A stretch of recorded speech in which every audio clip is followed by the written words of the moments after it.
የመካከለኛው ምስራቅ ውጥረት አሳሳቢ ደረጃ ላይ በደረሰበት በዚህ ወቅት ለኢትዮጵያውያን ተመልካቾቻችን ወሳኝ የሆኑ መረጃዎችን ይዘን ቀርበናል። በኢራን በእስራኤልና በአሜሪካ መካከል ያለው ጦርነት ዛሬ አምስተኛ ቀኑን ይዟል። በተለይ በሊባኖስ የሚገኙ ወገኖቻችን ሁኔታ እና የጦርነቱ በሀገራችን ኢኮኖሚ ላይ የሚያሳድረው ተጽዕኖ የዛሬው ዘገባችን ትኩረት ነው።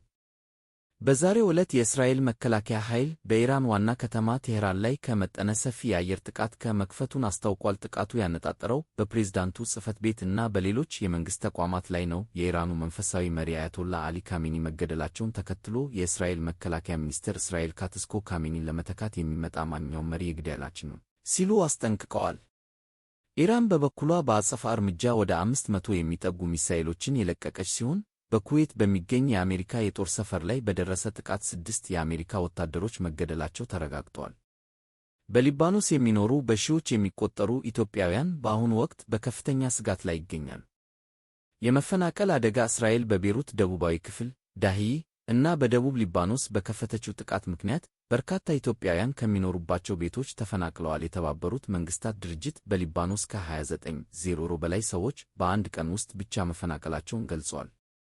የቆንስላ ድጋፍ በቤሩት የሚገኘው የኢትዮጵያ ቆንስላ ዜጎች ከአደገኛ አካባቢዎች እንዲርቁ እና ጥንቃቄ እንዲያደርጉ እያሳሰበ ነው። ቢያንስ አንድ ኢትዮጵያዊ በባሕረ ሰላጤው አካባቢ በደረሰ የድሮን ጥቃት መቁሰሉ ተዘግቧል።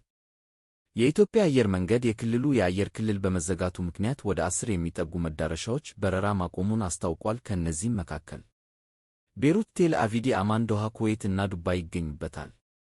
አየር መንገዱ ተጓዦች በረራቸው ከመቋረጡ በፊት ኦፊሴላዊ ድረገጹን እንዲከታተሉ እና ትኬት የቆረጡ ተጓዦች ተመላሽ እንዲደረግላቸው ወይም በረራቸውን እንዲያራዝሙ አማራጮችን አቅርቧል። በሆርሙዝ ወሽመጥ ላይ በተደቀነው ስጋት ምክንያት የዓለም የነዳጅ ዋጋ ብሬንት ክሩድ በከፍተኛ ሁኔታ ጨምሯል። ኢትዮጵያ ነዳጅ የምታስገባው ከባሕረ ሰላጤው ሀገራት በመሆኑ የነዳጅ ዋጋ መጨመር በትራንስፖርት እና በሸቀጦች ዋጋ ላይ ከፍተኛ ጫና ይፈጥራል።